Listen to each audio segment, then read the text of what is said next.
mais uma noite unidos para falarmos sobre coisas importantes ligadas ao Evangelho.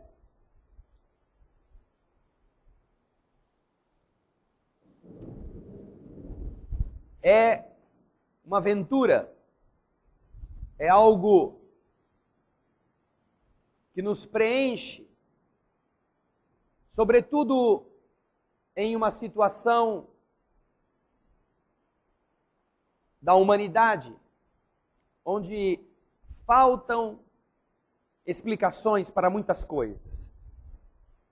E é através da doutrina espírita, notadamente das obras básicas, que alicerçam entendimento, que nós podemos superar a sede e a fome de aprendizado, meditando em conceitos novos, modificando a forma antiga de pensar, o que favorece a transformação da nossa alma.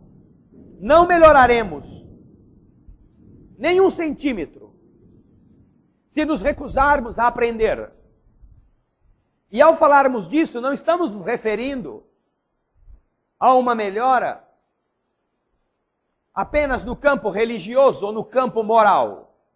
Não melhoraremos nossa vida material se não aprendermos, se não aprofundarmos conhecimentos e deles extrairmos consequências positivas em trabalhos mais frutíferos, em qualidade melhorada naquilo que fazemos. Aprender significa estar vivo. E as pessoas que passam algum dia sem aprenderem alguma coisa, naquele dia morreram sem saber. Todas as pessoas que se prendem a rotinas e que vivem como máquinas, fazendo o que uma máquina faz, do mesmo jeito, sem qualquer alteração ou melhora, tirando os procedimentos que devem ser assim executados pela segurança da tarefa que se vai realizar, nos demais casos, isso significa uma acomodação que prejudica não apenas a ele mesmo, mas a todo o sistema ao qual ele está ligado.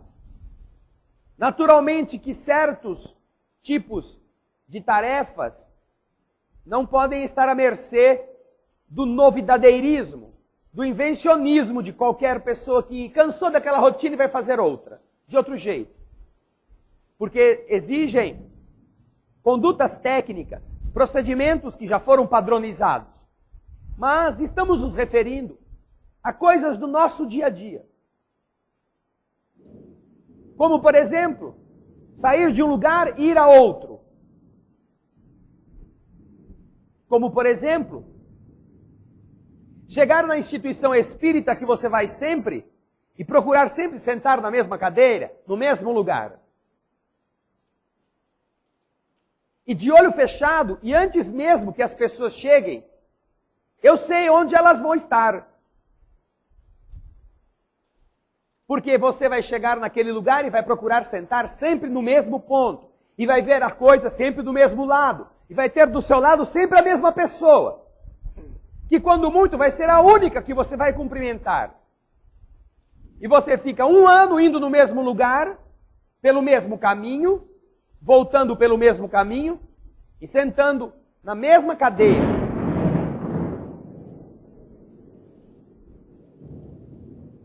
Enterra ou está viva? Sentando na mesma cadeira. Isto. Cada um que está dando risada agora, está pensando, é mesmo, eu só sempre sento nessa cadeira. E se você chega lá e já tem um gaiato sentado, aí você ainda faz cara feia. Sai do meu lugar aí, chegou antes de mim, mas esse lugar é meu. Não, vê se tem o seu nome na carteira. Não tem não. Por que nós nos acostumamos a fazer a mesma coisa, sempre do mesmo jeito? Porque a monotonia e o automatismo fazem de nós máquinas que não desfrutamos. Não sabemos como são as coisas vistas de outro jeito, vistas por um outro perfil. Fizemos dois programas, mas principalmente um deles falando sobre que a Lua não gira em torno da Terra.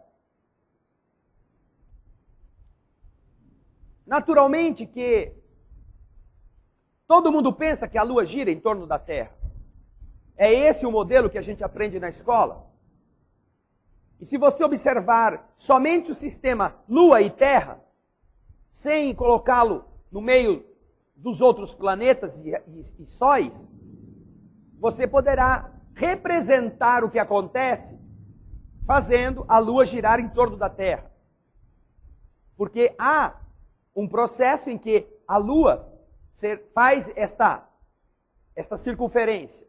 Mas somente se você considerar a Terra e a Lua isoladas do restante. Agora, se você colocar o Sol e começar a observar, você vai entender uma coisa. Que o Sol exerce sobre a Lua uma gravidade que é 2 vezes, 2 mais forte do que a Terra exerce sobre a Lua. A gravidade que o Sol exerce sobre a Lua é 2 vezes e um pouquinho mais forte do que a gravidade que a Terra exerce.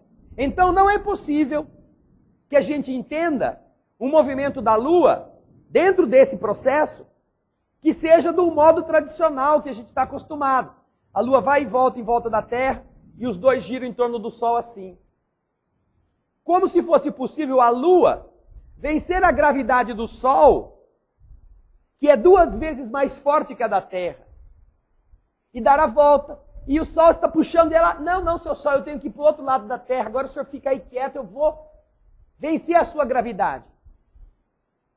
Por esse motivo é que não é possível que a gente entenda a Lua fazendo esse movimento em volta da Terra, como a gente aprendeu na escola. Mas isto, a maioria não sabe. E poucos se inquietam.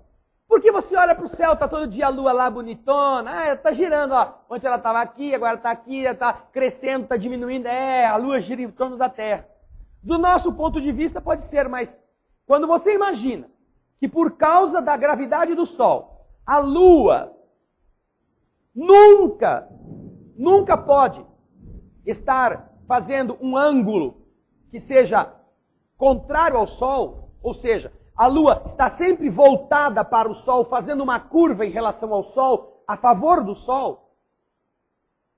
Se o Sol está aqui, a Lua só pode andar assim, a Lua não pode fazer isso, não pode fazer um ângulo que seja agudo em relação ao Sol. Porque ela está sempre caindo para o Sol. Graças à gravidade forte. E como é que ela anda em torno da Terra, então? Nós vamos aprender, nesses programas, o movimento da Lua. Porque ela vai serpenteando a Terra, mas sempre fazendo ângulo para o lado do Sol. Ela anda em volta do Sol. No mesmo sentido da Terra.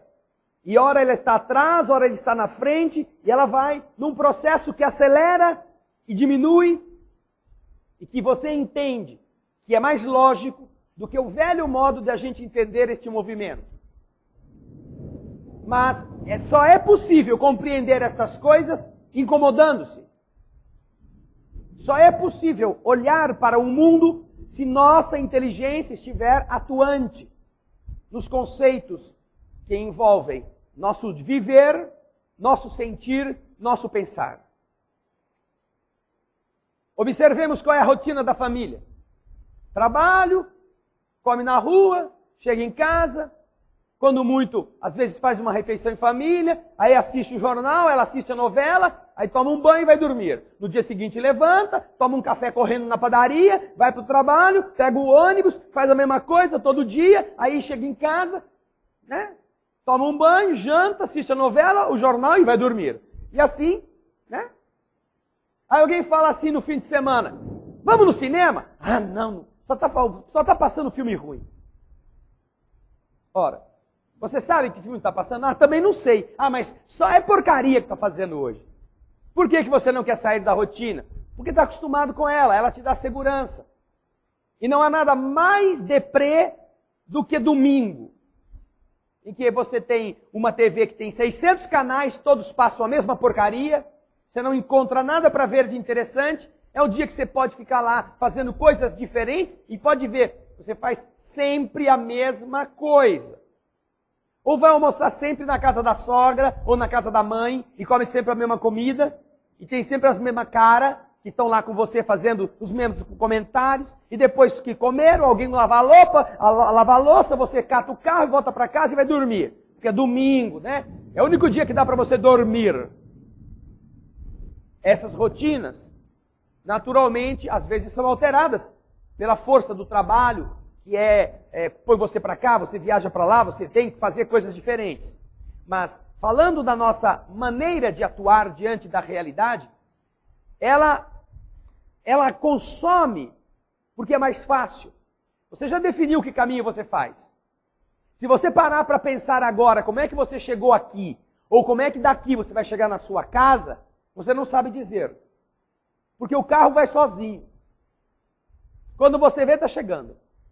Você não lembra se passou por aqui, se passou por lá, porque você já decidiu isso, sei lá, 3 anos atrás, quando você começou a vir aqui. E você decidiu isso, então você já não presta mais atenção. Vocês lembram quando tiraram carta? Carta de motorista?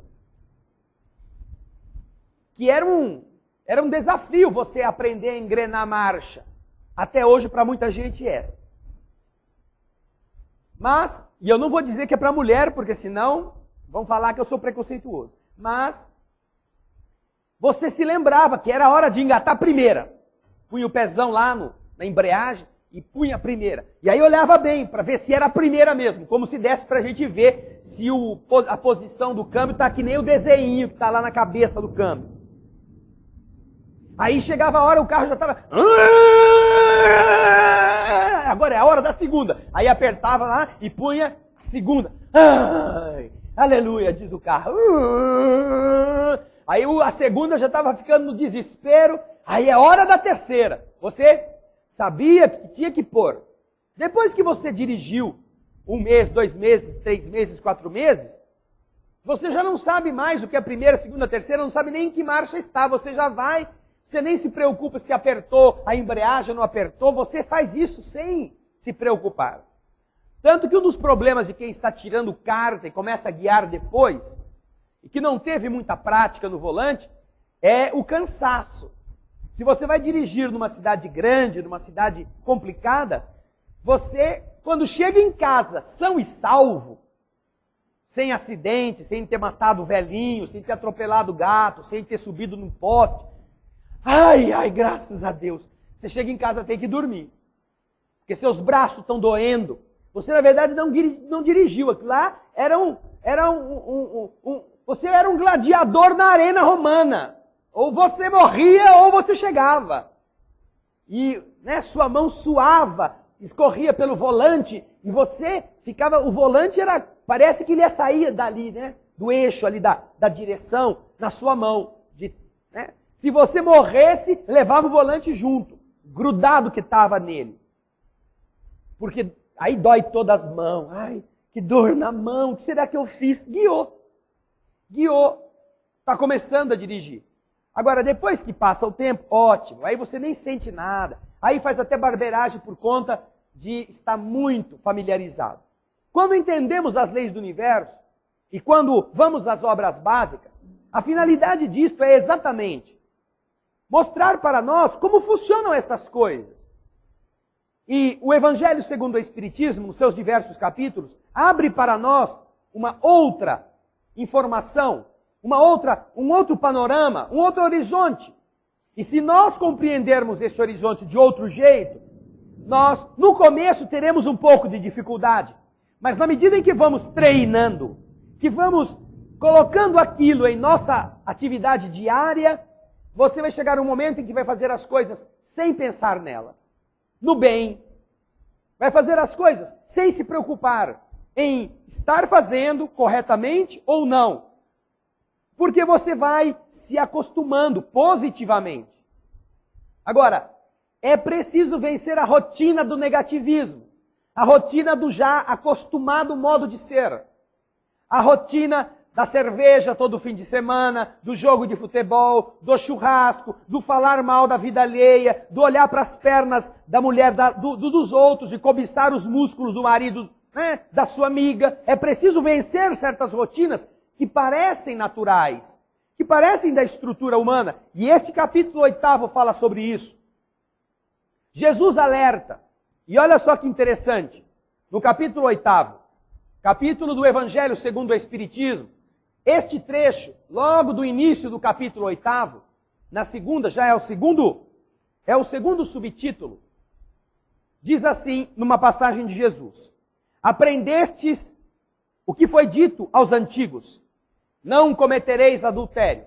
Onde está dito isso? Hein? Onde está escrito não cometereis adultério? Fala aí, João. Nos 10 mandamentos. Que é uma lei de Moisés. Não é uma lei do cristianismo.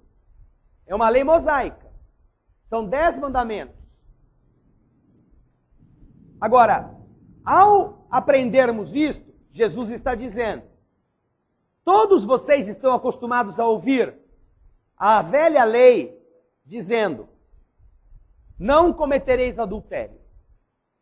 Mas eu vos digo que todo aquele que tiver olhado uma mulher com um mau desejo por ela, já cometeu adultério com ela. E como a igualdade dos sexos é agora a moda, não é? Isso também vale vice-versa. Aquele que tiver olhado um homem com um mau desejo por ele, já cometeu adultério em seu coração. Aquilo que chamam de pecado por pensamento. Ao referir-se à palavra adultério, explicam os espíritos, através de Kardec, não deve ser entendida aqui apenas o sentido exclusivo da sua acepção própria, no ponto de vista da sexualidade, que é aquilo que mais frequentemente as pessoas são levadas a meditar. Na área do contato físico. Jesus frequentemente empregou essa palavra, por extensão, para designar o mal, o pecado e todo o mau pensamento. Como, por exemplo, nesta passagem: porque se alguém se envergonhar de mim e de minhas palavras, entre esta raça adúltera e pecadora, o Filho do Homem se envergonhará também dele. Ele está mostrando que Jesus usava o adultério ou o pecado como expressões genéricas, como coisas que abordavam ou abarcavam vários comportamentos. Daí então entendermos que a verdadeira pureza não está somente nas atitudes, mas também no pensamento. Porque aquele que tem o coração puro não pensa mesmo no mal. O capítulo 8 fala: bem-aventurados os puros de coração. Quem tem o coração nesta dimensão de pureza, não pensa no mal. Foi isso que Jesus quis dizer. Ele condena o pecado, mesmo em pensamento, porque, mesmo em pensamento, o pecado é sinal de fraqueza, de impureza da alma. Agora, existe um questionamento que é comum a todas as pessoas, no momento da vida, que é exatamente este, que Kardec também faz. Sofre-se as consequências de um pensamento mau, não seguido de efeito. Você pensou mal a respeito de uma pessoa. E esse pensar mal, não apenas na área da sexualidade, mas você não teve coragem de fazer nada para transformar a ideia negativa, o pensamento mal, em ato. Portanto, você apenas... Ai, bem que ele podia quebrar a perna, né? Legal. Quebrar a perna. Seria bom. Só que você não jogou nenhuma casca de banana, você não deu nenhum trançapé. Você apenas pensou, puxa, ele podia quebrar a perna. Ai, se ele quebrasse a perna, ia ser solução para o meu problema. Então Kardec quer saber: a gente sofre as consequências de um pensamento mau que não foi seguido de efeito, ou seja, que não se transformou em ato? E os espíritos explicam. Existe aqui uma importante distinção a se fazer. À medida que a alma, empenhada no mau caminho, avança na vida espiritual, em que ela se esclarece e se despoja pouco a pouco de suas imperfeições, segundo a maior ou menor boa vontade que emprega no seu livre-arbítrio, ela caminha em direção a essa evolução. Ela quer usar o livre-arbítrio bem utilizado. E ela vai caminhar nesse sentido, segundo ela empregue bem essas capacidades. Todo mau pensamento, portanto, resulta da imperfeição da alma. Nós pensamos mal porque somos imperfeitos. É uma decorrência. O pensamento é a impressão digital do espírito. E se o espírito é mau, se o espírito é imperfeito, o pensamento, por consequência, também será assim caracterizado. Mas, de acordo com o desejo que cada um tenha concebido de se depurar, se a gente está desejando ser melhor, mesmo esse mau pensamento torna-se para o indivíduo uma ocasião de adiantamento, porque ele o repele com energia. Aquele que quer melhorar pode ter um mau pensamento, porque nós estamos rotineiramente acostumados a pensar mal. Nós estamos acostumados a ir para os lugares pelo mesmo caminho. Então encontramos as pessoas e a nossa jornada mental nos leva àquele mesmo desaguadouro. Opa, estou pensando mal, não posso fazer isso, não devo fazer isso. Resultado, nós podemos repelir com energia o mau pensamento. E como fazer? Eu vou encontrar uma outra explicação para aquela situação de uma pessoa ter agido com rispidez, de uma pessoa ter agido de forma leviana, de ela ter se conduzido de uma maneira incorreta, segundo o meu padrão. Eu posso pensar, esse cara aí é um grosseirão, é um cavalo vestido. Ou posso dizer, puxa, ele pode estar tendo muitos problemas na casa dele, eu não sei. Não sei o que está acontecendo com ele pode estar doente e eu não perceber. Ele pode estar com um filho doente, ele pode estar com conta para pagar. O que você faz? O primeiro impulso era de você pensar ruim da pessoa. Mas uma vez que você fez isso, fala, não, mas eu não posso. Eu tenho que ser melhor, porque se eu penso mal, isso demonstra que eu sou mal. Essa é a impressão digital do espírito imperfeito. Então eu tenho que mudar, tenho que reprogramar a minha atitude. E ao fazer isso, diz o livro dos Espíritos, ou melhor, o livro Evangelho segundo o Espiritismo. Você o repele aquele pensamento com energia. É o indício de uma mancha que se esforça por apagar. E não cederá, o indivíduo não cederá, se apresentar ocasião para satisfazer um mau desejo. Ninguém está vendo. Ninguém está testemunhando. Eu vou jogar essa garrafa de cerveja pela janela porque está de noite. Ninguém vai ver.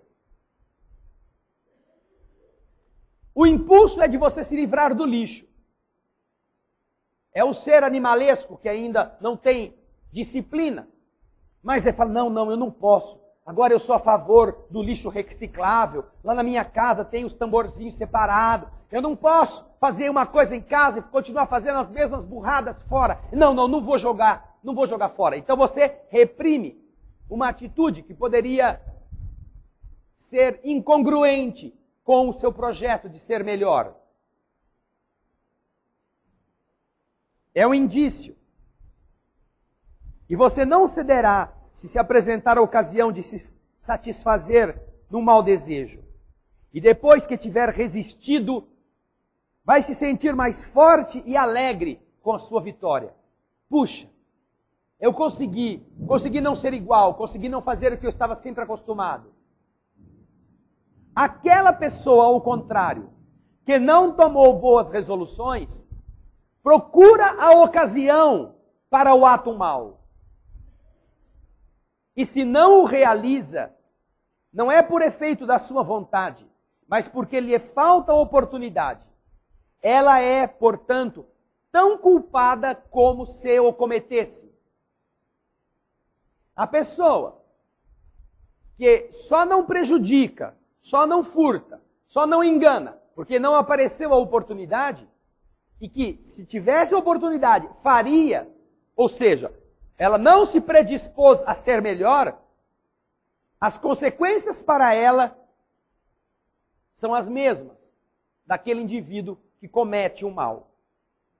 Porque ela só não cometeu o mal por falta de oportunidade. Em resumo, na pessoa que não concebe o pensamento do mal, o progresso está realizado. Ela já progrediu. Em pensamento, ela já se despoluiu da malícia, da maldade, daquele pensamento sórdido. Ela então já está com o progresso realizado. Agora, naquela que vem esse pensamento, mas ela o repele, o progresso está em vias de se cumprir. Naquela, enfim, que tem esse pensamento e gosta dele, o mal está ainda com toda a sua força. Numa, o trabalho está feito. Nas outras duas, o trabalho está por fazer. Deus, que é justo, considera todas essas diferenças na responsabilidade dos atos e dos pensamentos dos homens. É preciso, portanto, alterarmos rotinas, porque rotina significa programação. Quando estudamos a questão dos neurônios, quando estudamos as ligações chamadas de sinapses, os circuitos cerebrais que ações e reações acionam em nosso interior do nosso cérebro, nós, ao criarmos reações sempre iguais, estimulamos o impulso nervoso a passar pelo mesmo caminho. E ao passar pelo mesmo caminho, ele estimula a fabricação de neuropeptídeos, que são estimuladores, para que aquela ideia produza efeitos iguais na estimulação hormonal do nosso ser físico. E é isto que faz o vício do pensamento. Uma pessoa que está viciada, ela sente o cheiro de café e ela gosta de fumar. A primeira coisa que o cheiro de café vai produzir nela é a ideia de que logo depois do café ela vai puxar um traguinho. Por quê? Porque o odor ativou terminais cerebrais que estão unidos à sensação da nicotina, no prazer gustativo e emocional de você usar o café juntamente com o cigarro. Os dois têm substâncias que atuam no mesmo centro cerebral, nas emoções. Tanto a cafeína quanto a nicotina. Atuam estimulando os mesmos terminais. Por isso que é tão interessante, é tão gostoso para quem fuma. Ou tomar o café primeiro e fumar depois, ou fumar e depois tomar o café. Ou coisa parecida com isso. Você precisa fazer um trabalho de reprogramar.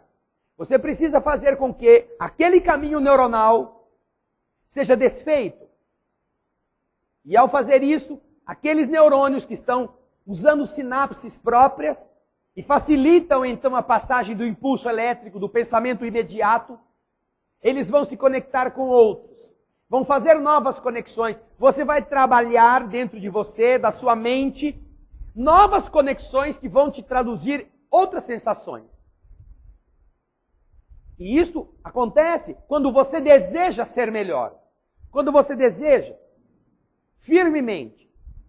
Conheço pessoas que eram viciadas em cigarro.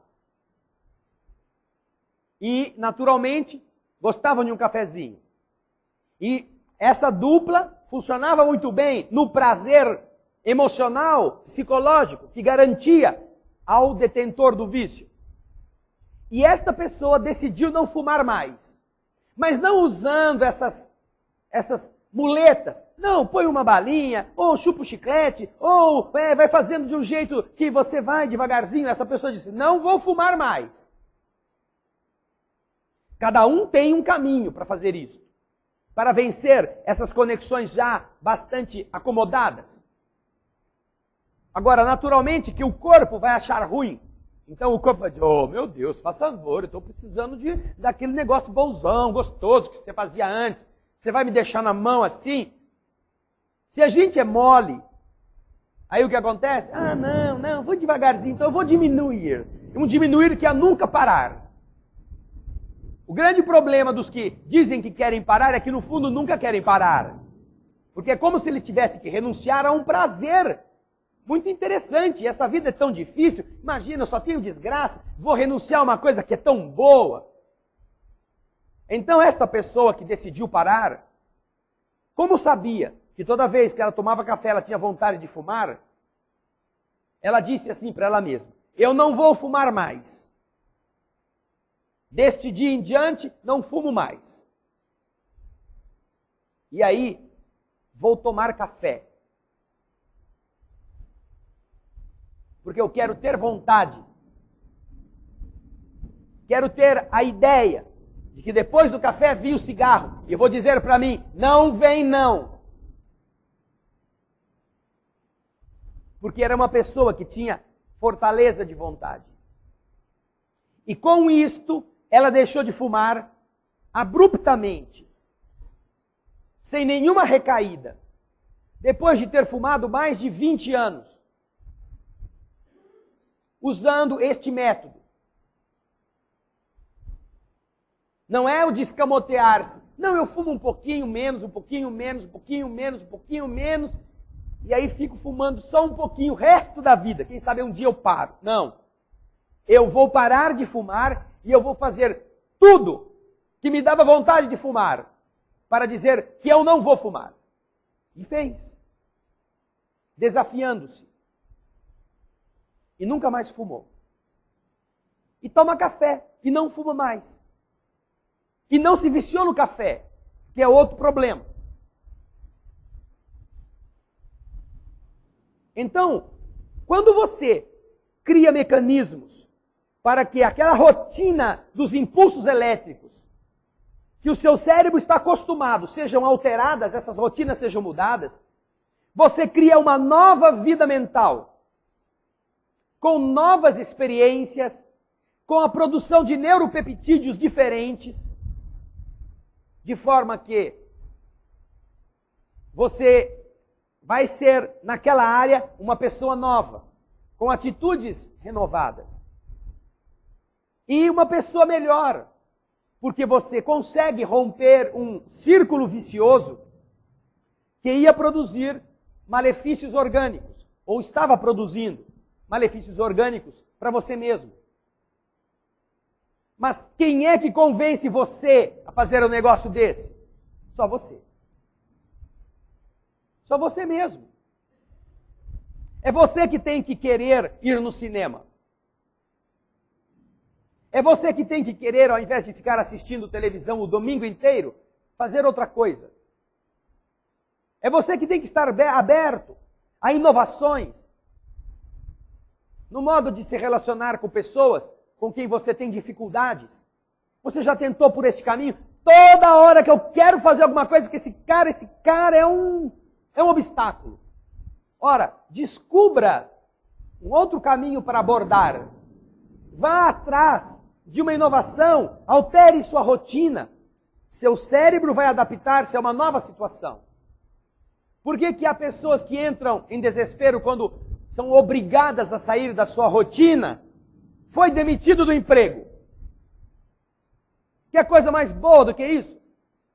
Você nunca gostou do trabalho mesmo? Sempre achou ruim o seu chefe? Sempre falou mal da empresa? Sempre achava horrível segunda-feira e adorava sexta-feira? Que é prêmio melhor do que ser demitido? Ai, mas para de brincar, porque eu fico sem dinheiro, minha família passa mal. Ora, então, se você está agora nessa nova condição, isso vai te obrigar a ter que ter outra atitude.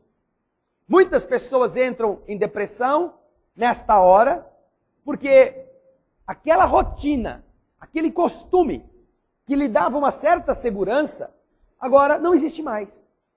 Ele tem que criar na sua mente outro caminho para descobrir uma outra forma de arrumar outro emprego. Tem que saber o que é fazer um currículo, tem que sair de casa, tem que ir atrás de falar com pessoas, tem que fazer entrevistas. Meu Deus, eu estava tão acostumado a chegar lá e ficar apertando parafuso o dia inteiro, agora eu tenho que fazer entrevista. Que negócio que é esse? Entrevista para mim só quem fazia era gente de televisão. Vai ter que fazer entrevista. Ai, mas eu fico suando, eu passo mal. Ai, eu sento lá e não sei o que eu respondo. Hora de aprender. Hora de ligar suas sinapses em outros terminais. Hora de fazer outras conexões. E isto é essencial para que sua vida seja diferente. Se você tem uma vida afetiva, e esta vida afetiva está acostumada, naturalmente, que se ela é agradável, você está muito bem postado. Se ela é uma coisa boa para você, se ela te faz feliz, ainda que haja problemas, ainda que não seja uma Brastemp, você se sente bem na companhia daquela pessoa. Mas vamos fazer de conta que essa pessoa morra. Ou que essa pessoa vá embora. Ou que aconteça alguma coisa que você se separe. Aí você tem, de novo, um novo panorama. Não estou com mais ninguém. Então algumas pessoas que estavam vivendo do passado, na rotina da afetividade acostumada, ficam com a opção da solidão ou de uma novidade. Agora, algumas pessoas, com dificuldade de administrar as novas ligações cerebrais na área do afeto, elas tentam até a morte voltar atrás e refazer o que já acabou.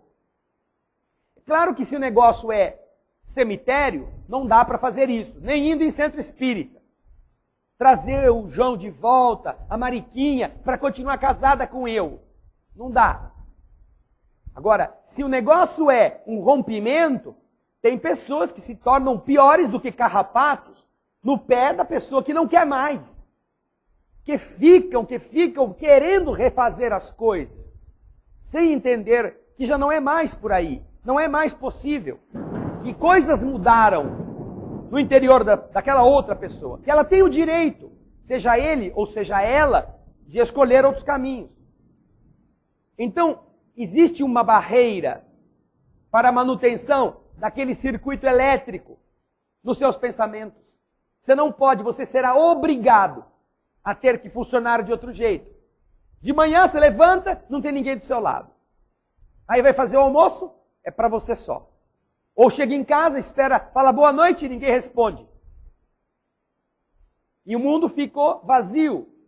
Então, algumas pessoas preferem o estado soturníssimo da depressão, da tristeza, do abatimento.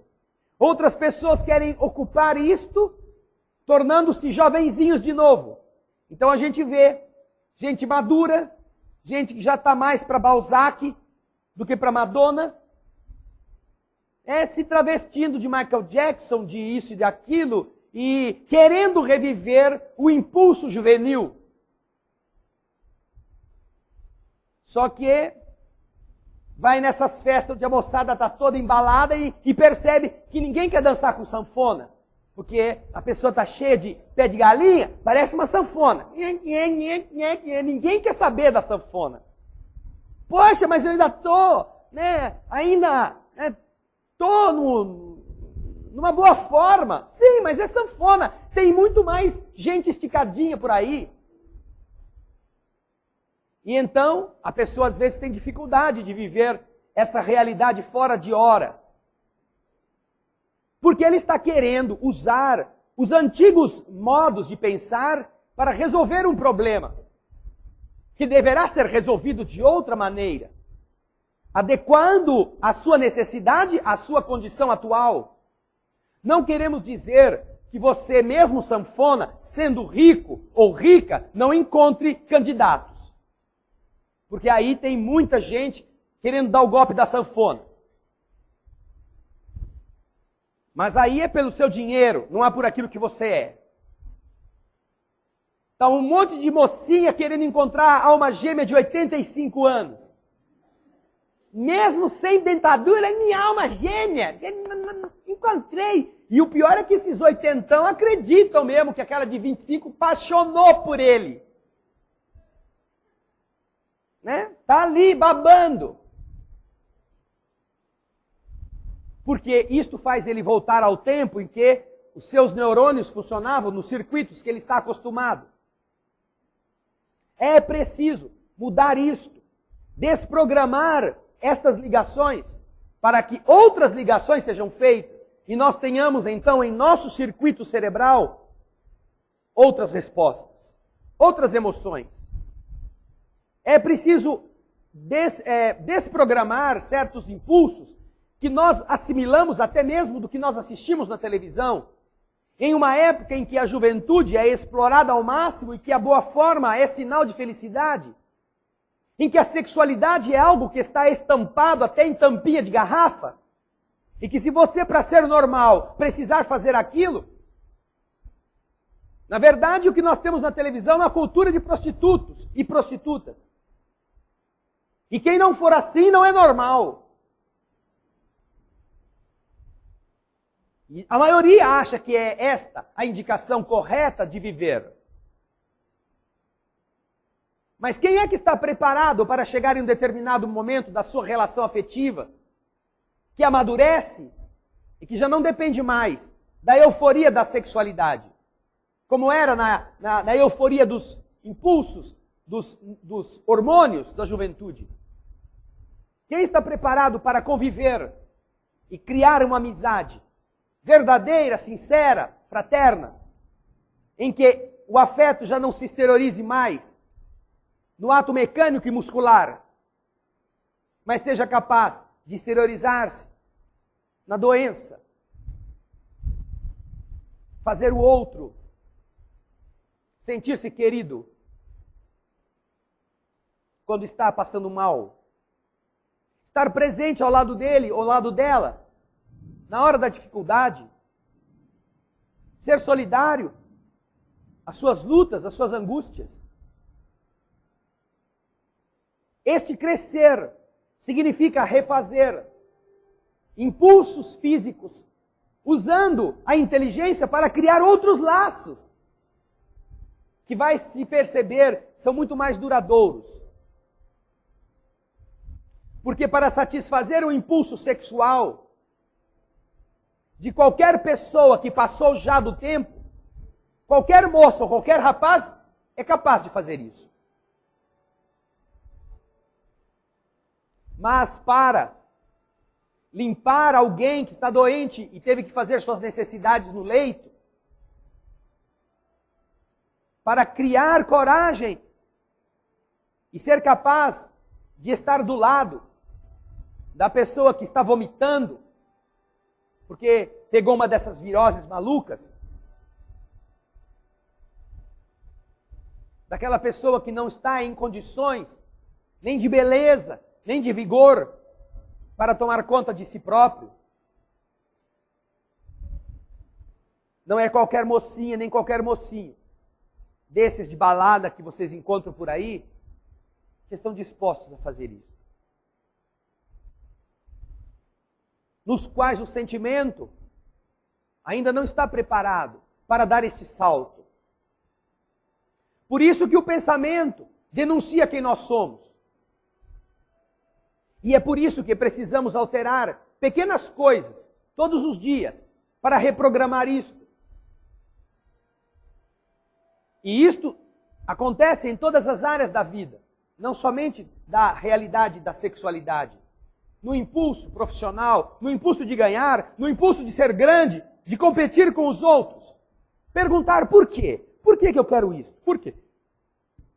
Me lembro da história de um amigo que contou que foi fazer um cruzeiro. Cruzeiro é uma viagem de navio por lugares paradisíacos, mas que por todo lado você olha e vê o quê? Mar, mar, mar, mar, mar. E o que você faz num cruzeiro? Gasta e ganha. Gasta dinheiro e ganha banha. Porque você gasta bastante para pagar aquilo e só come, e come, e come, e come, e come. São 6, 7, 8 refeições por dia. Tem navios tão gigantescos que tem 4 restaurantes, 3 restaurantes. E tem 2, 3 períodos de almoço para dar conta de dar comida para esse povo todo. E então ele estava numa das filas para pegar o prato. E ele estava admirando, né? Esses estressados trabalhadores que ficam o dia inteiro, né? Trabalhando, de quando levanta, quando vai dormir, e resolveu, porque estava estressado, fazer um cruzeiro de férias. E ele está na fila lá para pegar o prato, para entrar, né? Nos diversos pratos que estavam oferecidos. E estava admirando o mar, coisa que há muito tempo ele não fazia. Olhando pela janela. Daqui a pouco alguém chegou nele assim atrás. Tuc, tuc, tuc, tuc, tuc, tuc. Parecia um pica-pau. Tuc, tuc, tuc. E ele olhou assustado. O que foi? A fila já andou. O cara falou para ele. Quer dizer, né, o cara de trás também não ia deixar de comer.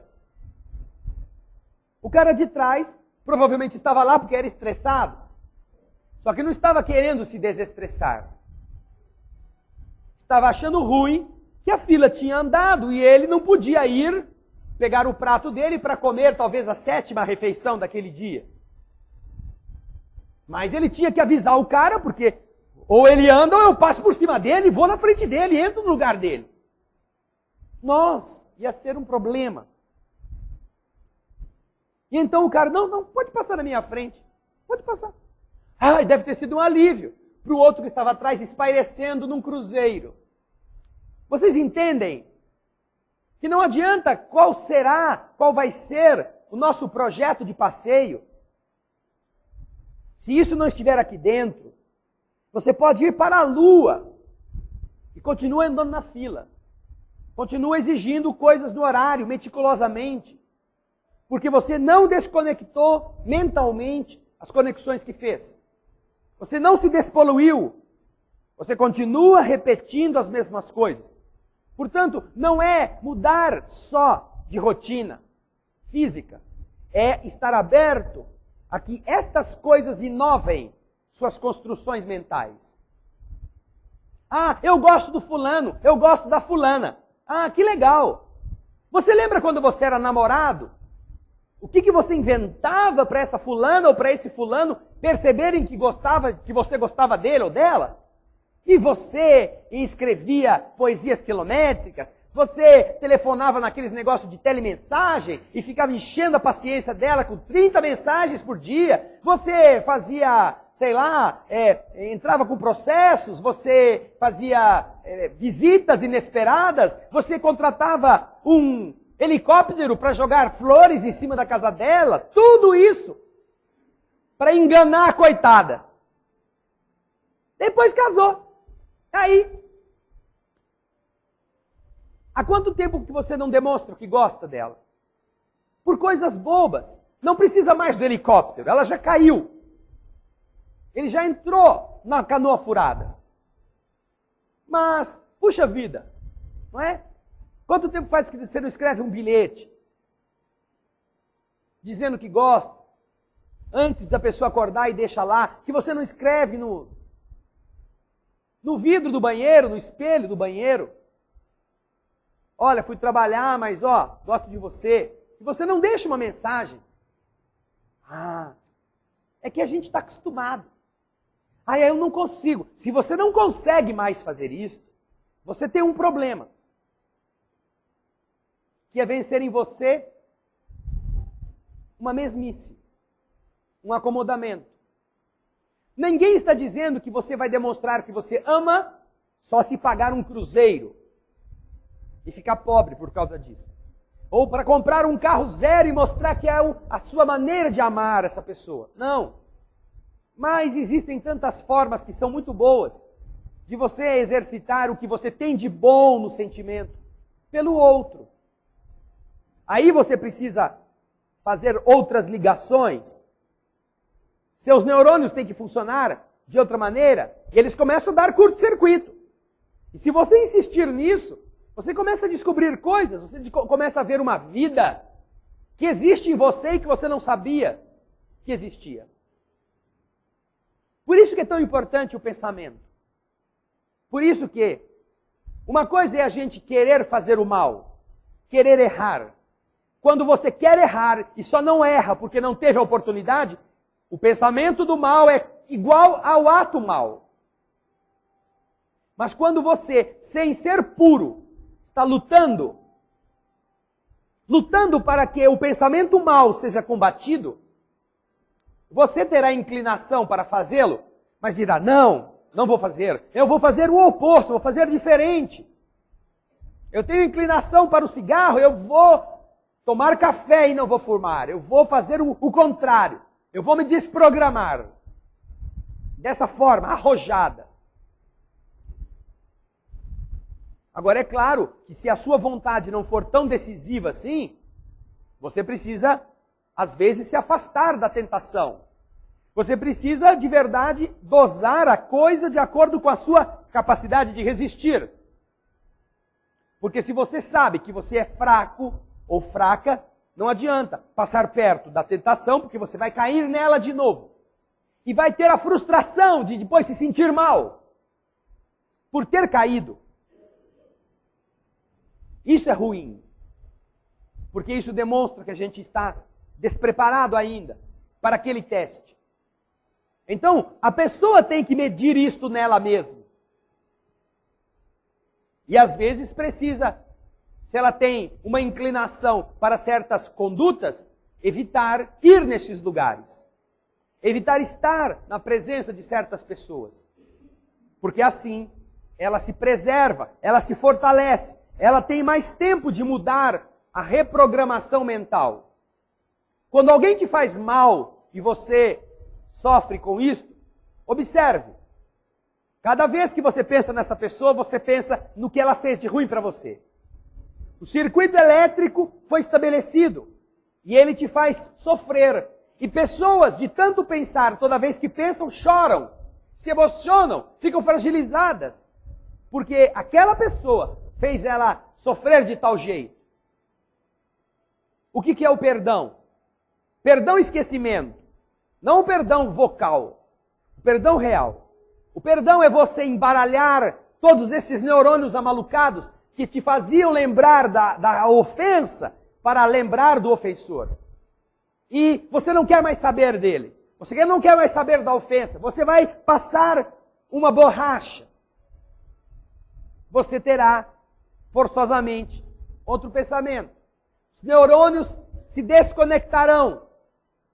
E quando eles se desconectam, você perde aquele caminho cerebral. E então você tem dificuldade de se lembrar do mal. Mas toda vez que você não faz isso, você reforça o caminho do mal, que está dentro de você na lembrança. E fica difícil, é claro. Quanto mais você anda no mesmo caminho, mais você marca o caminho. É preciso parar de andar por ele. Pare de pensar em quem te fez mal. Pare de pensar no que você sofreu.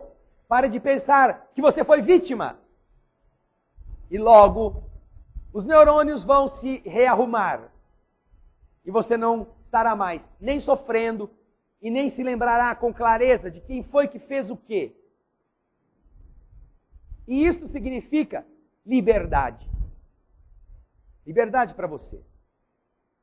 Liberdade para você ser aquilo que você quer ser, sem ter medo. Porque enquanto você não faz isso, você não vai no lugar onde a pessoa está. Você se certifica. E se você estiver aqui no mesmo lugar, você sofre, porque vai encontrar aquela pessoa que você não gosta. Ai, meu Deus, eu já estou suando. Porque você se restringe em função de algo que já podia ter esquecido. De algo que já nem se lembraria mais. Se bobear, talvez você até ia cumprimentar a pessoa sem lembrar o que ela fez de ruim para você. Essa é a prova de que você esqueceu. E alguém fala assim para você, nossa, mas você foi dar a mão para fulano, para fulana, você não lembra o que ela falou de você? Não, fulano? Não lembro não. É mesmo? Ah, nem me conta, viu? Porque eu não quero lembrar também. Porque é claro que se tem alguém que chega e fala para você, de novo seus neuroninhos, plim, é isso mesmo, volta tudo de novo. Por isso que é um exercício. Mas estas coisas são neuronais. As sensações que elas produzem são estímulos. E se você altera isso, você também modifica. Daí o pecado por pensamento ser uma das coisas importantes que nós devamos aprender a corrigir, não só na área da sexualidade, em todas as áreas. Porque o pensamento diz dos defeitos que a gente carrega. E se a gente pensa mal, é porque somos imperfeitos. E se somos imperfeitos, é que temos coisas para corrigir. E muitas. Todos os dias.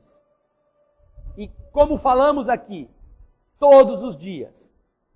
É assim, todo dia, gota a gota, que você se reprograma. Que o seu pensamento modifica o panorama da sua existência.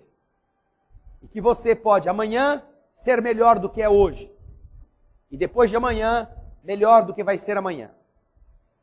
Mas isto é preciso você querer. Você desejar. Você não usar aquilo que a maioria das pessoas diz. Ah, mas todo mundo é assim, por que eu não posso ser?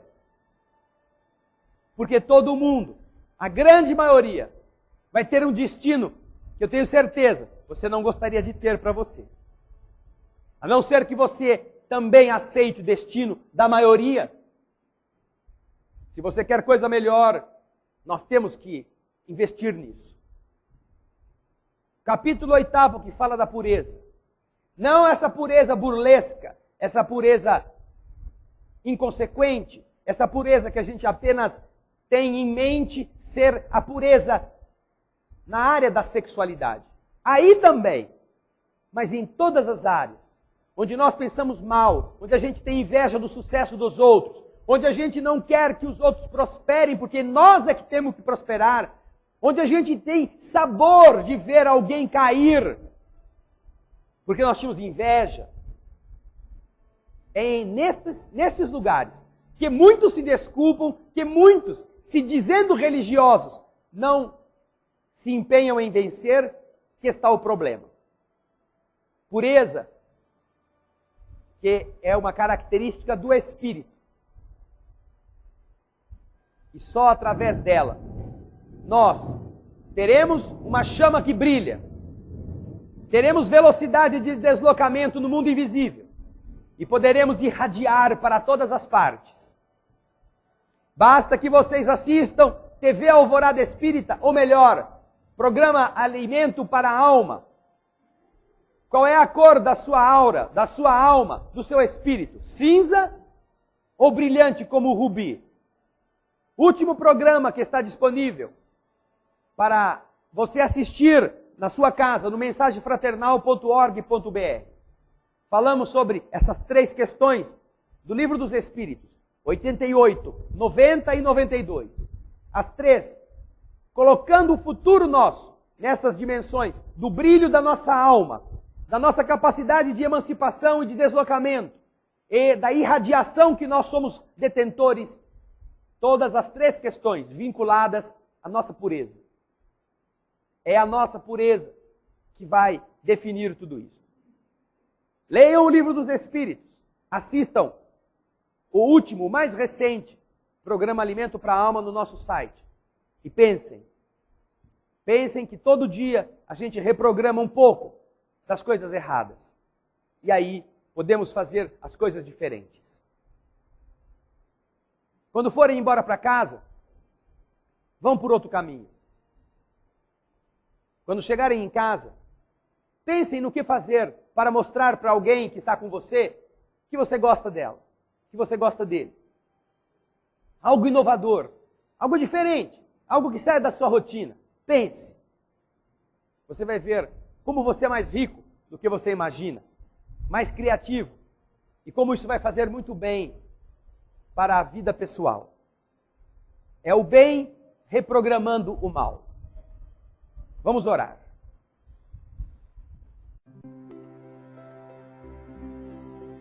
Obrigado, querido mestre, pela oportunidade de aprendermos, entendendo as realidades do Espírito, compreendendo as potencialidades da alma, sabendo discernir o errado do certo e aplicá-lo em nossa jornada. Cada capítulo, cada mensagem representa para nós ensinamento que fortifique a nossa coragem, que nos ampare, dando-nos a certeza de que todas as forças da natureza são sinais que nos façam pensar acerca da nossa debilidade, da imperfeição humana, da vulnerabilidade. Seja na ventania, no furacão, na chuvarada, no tremor ou no vulcão.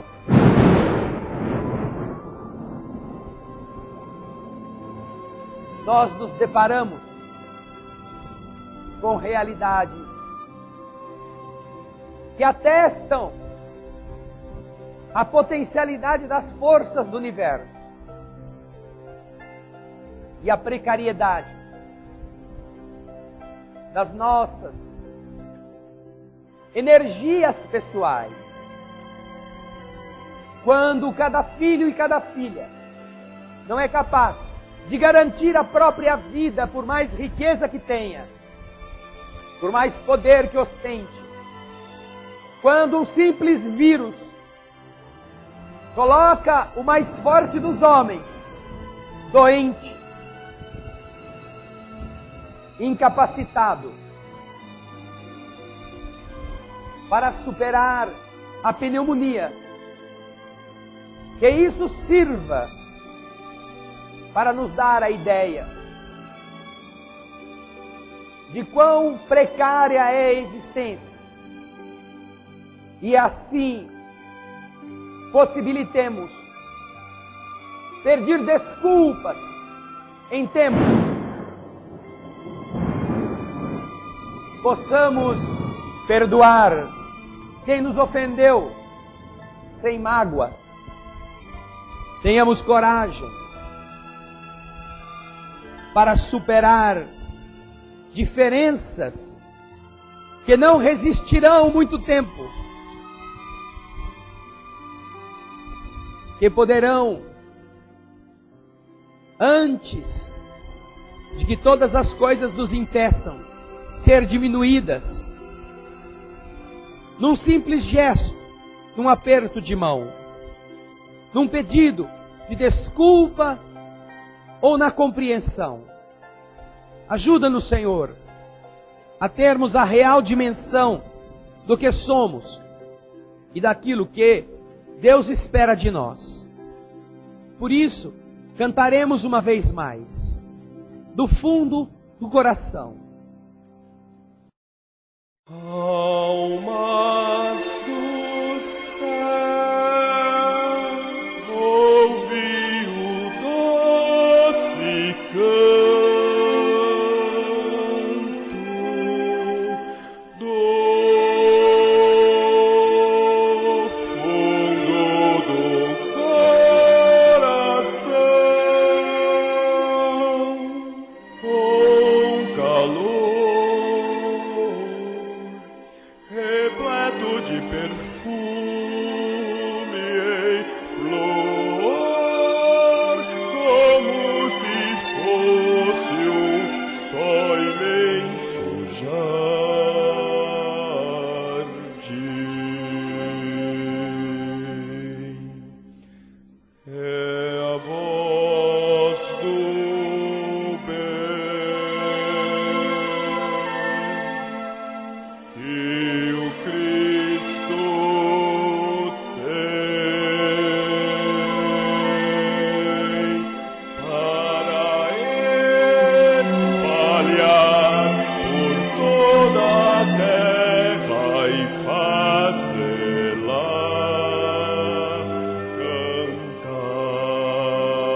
vai te ajudar, Lua, te